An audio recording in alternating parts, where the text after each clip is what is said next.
কিরে কি ঝামেলা হয়েছে? কি হয় নাই বলেন? আরে কি হয়েছে সেটা তো বলবেন কেউ। বান্টি কি হয়েছে? ভাইয়া বরের নামে একটা মিস্টেক হয়েছে, পি এর জায়গায় ডি হয়ে গেছে। এই তোর বড় ঝামেলা? হ্যাঁ এদিকে আউট অফ কন্ট্রোল সিচুয়েশন।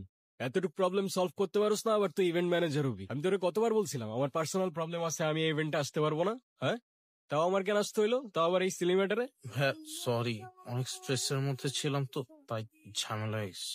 আচ্ছা ঠিক আছে। ভাইয়া আমাদের কয়টা ছবি তুলে দেন তো। ক্যামেরা। চল, এটা একটা ছবি হলো, এর থেকে তো আমার আইফোনের ছবি ভালো আসে।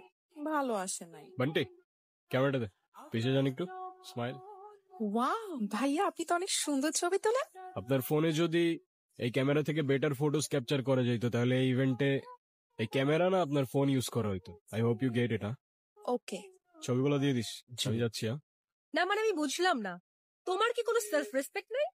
তুমি আমার ভাইয়ের গায়ে হলুদ এসে ইভেন্ট ম্যানেজমেন্টের কাজ করতেছো, আবার আমার রিলেটিভস দের ছবি তুলে দিতেছো, আর এদিকে বাবাকে বলে রাখছি তার সাথে তোমাকে দেখা করাই দিই। এখন সেই যদি এই অবস্থায় তোমাকে দেখে কি হবে একবার ভাবছো? কি হবে? আবার জিজ্ঞাসা করতেছো কি হবে?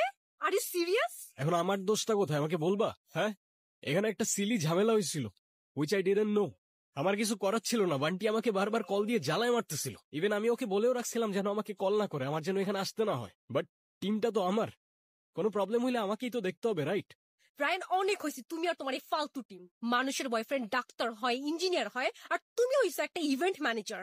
আজ যাইরা বাবা যদি জানতে পারে তুমি একটা ইভেন্ট ম্যানেজমেন্টে কাজ করো, কোনোদিন তোমার সাথে আমাকে বিয়ে দিবে না। এখন আমি তো এইটাই করি, it is what it is. কি করবো আমি এটার ব্যাপারে? তোমার কিচ্ছু করা লাগবে না, তুমি তাকিয়ে তাকিয়ে দেখো আর অন্য আরেকজন এসে আমাকে বিয়ে